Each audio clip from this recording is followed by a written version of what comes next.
So, welcome to the recap of the Upside Down Con. The Upside Down Con is finally over, and here is all the recap or all the details that we have to know from the event. Now, I would be very honest with you, while I was putting the script of this video together, I realized that the event was kind of underwhelming. I mean, not the event, but the details or the updates that we have from the event were kind of underwhelming, but anyways, we will discuss whatever we have. But instead of spitting out all the details or spitting out all the updates, I thought let's make this video like the event itself. That means the event was split across 2 days, and both the days were divided into different sections, and all the different sections belong to some different things. For example, one section was for photographs, one section was for panels and all those things. There was another section for some another thing, but the most important section was of the panel, because at the panel the cast was there on stage, there was a host as well, the cast was interacting with the fans and all. So that is where we get all the updates. Therefore, we will be discussing only about the panels. So this is how I've structured the video. We'll first go through day 1, then we'll go through day 2, and in day 1 as well we will go through different panels like panel number 1, panel number 2, panel number 3, panel number 4, and so on. So let's start with day 1, panel 1. So panel number 1 of day 1 belonged to Jamie Campbell Bower, Matthew Modine, and Ralph Luce. Now the kid over here is definitely the guy who played young Henry Creel. So we had two important updates from this panel. Number 1 was from Matthew Modine. Matthew Modine said that if you look at the wrist of Dr. Brenner, you will find 000, and that's interesting. Could he be the first ever test subject, or was it just when he was tattooing 001 on Henry, Matthew Modine's character, Dr. Brenner would have thought, okay, I should have one of these tattoos too. And that would make Henry comfortable with getting a tattoo as well. Now, that could be the simplest explanation of it. Or Dr. Brenner was 000.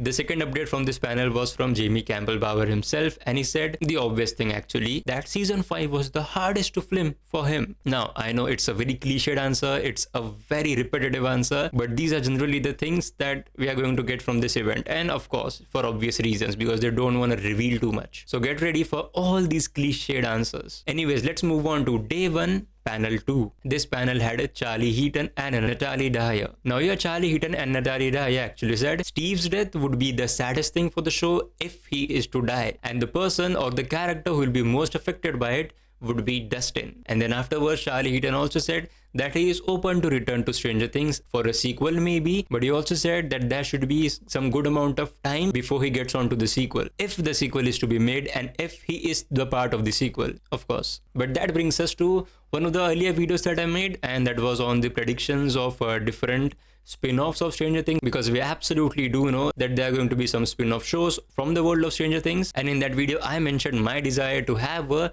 spin-off of Robin and Steve living together outside of Hawkins, maybe into a big city, figuring out life, figuring out the adulthood. And if somehow Steve and Robin survive Stranger Things, I definitely want to see them. And if we look at from the lens of the studios and all the money making things, this is a great idea, because as a producer, I do not want all of the fan favorite characters to die. I do want to preserve some of the fan favorite characters who are not in the limelight, but they can be in the limelight when they are offered their own spin-offs. And of course, Robin and Steve are just perfect for that. Speaking of Joe Keery's character, let's move on to panel number 3, because panel number 3 consists of Joe Keery, Maya Hawke, and Priya Ferguson. Now here Maya Hawke mentioned about a giant beast.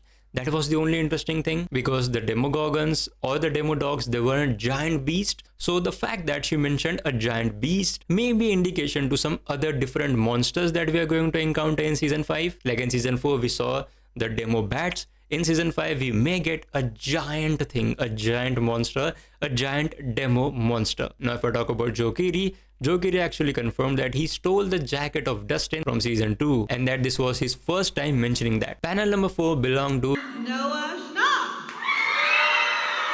Now, Noah did reveal a few things, starting off with, he mentioned David Harbour actually cried a lot during the table read of the final episode. Then he also confirmed that Noah's character Will does have feelings for Mike, which we all knew at this point in time, but still, getting a confirmation from the man himself is a big thing. He also mentioned about Will is actually very protective of Joyce in season 5.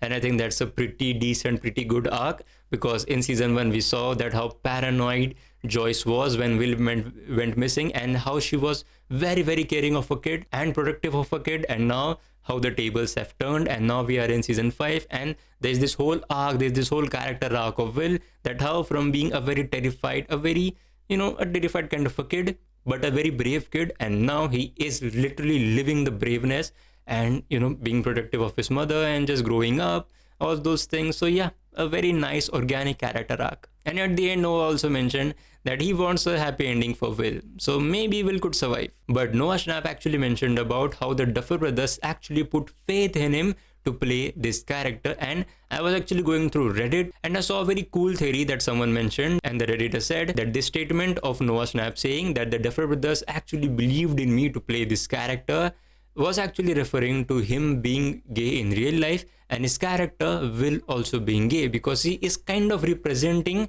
the gay community, and that it was a big responsibility. Now these are all the theories that are being pointed out by fans, but yeah, I just found it cool to mention it here because somewhere down the line I do believe in that theory. Now the final panel, that means panel number 5 of day 1, consisted of Mason Dye and Andre. Sorry, I can't pronounce his last name, I'm terribly sorry, but I am more sorry to tell you that there are no updates from them, that there are no updates from their panel. Why? Because they were side characters.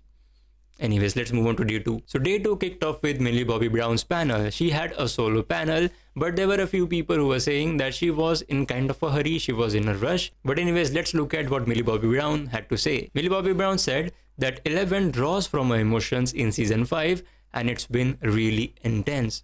Now this is being kind of the the thing of 11, that her power actually comes from anger. Now there are still emotions, there are still memories associated with that, but the primary emotion that we were talking about was anger. But in season 5, we saw that during the final battle, her powers were actually boosted by the lovely speech Mike gave to her. And I think that's what will be continued in season 5 as well, that 11 will drive a lot from her emotions. And that's what Millie Bobby Brown was actually referring to. The second thing Millie Bobby Brown said, she's been put to the test with the physical and emotional scenes in season 5. Of course, you are the star of the show, you are 11, and you are going to do a lot of fight scenes, you are going to perform a lot of fight scenes.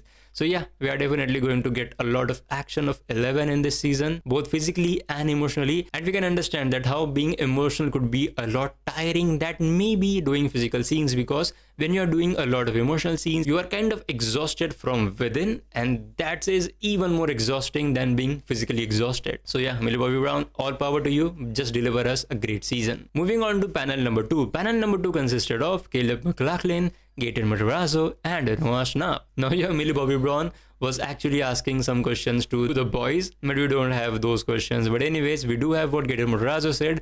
Gaten Matarazzo said that the hardest scene he has ever filmed is in Stranger Things 5. Now I'm not sure about whether he was referring to in the world of Stranger Things, like the hardest scene that he has filmed for Stranger Things did came in season 5, or if it was just generally speaking from his whole library of work, that whatever work he has done till date, the most difficult scene was in season 5. So this is where I want to bring out the point of getting cliched answers from the cast, and this is another prime example of that. Another cliched answer. Time to talk about panel number 3. Panel number 3 consisted of Maya Hawke, Amy Beth McNulty, and Gabriella Pizzolo. Now Maya Hawke did mention a very interesting thing here as well. Like earlier she talked about the giant monster, this time she talked about this. Let's look at it. Maya said that the other day she filmed a scene where she crawled into the upside down. She got pulled up into the hole. Now what do you mean by crawled into the upside down? Because she has been in the upside down, but she didn't really crawl into it.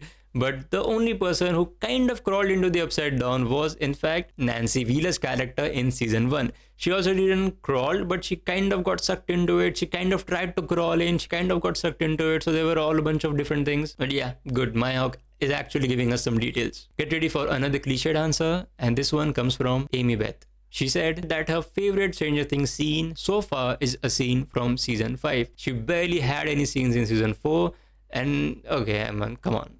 It's all right. It's all right. Another cliched answer, but it's all right. Now, this is where some disappointing things comes into play, because now we do have 2 more panels to go, but we don't have any updates from both of these panels. But just to close out the video, I got to know this today itself. In fact, just before filming this video, that you might know Chris from Film Stock channel, and he and his girlfriend are very huge Stranger Things fan, and they were at the convention. And I got to know that when they were taking the autographs of the cast members, they did talk to Caleb MacLachlan, and he said that it may not end well for Max and Lucas.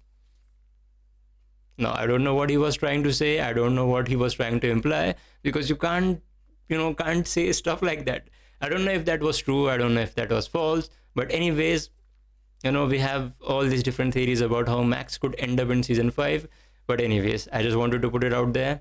Shout out to them. And yeah, that's it for this episode. As I said at the start of this video, I did feel that the whole details that we got from the 2-day event was kind of underwhelming. But anyways, I am expecting a lot more people who were at the event put out updates from their side, some clips here and there on Twitter or on Reddit.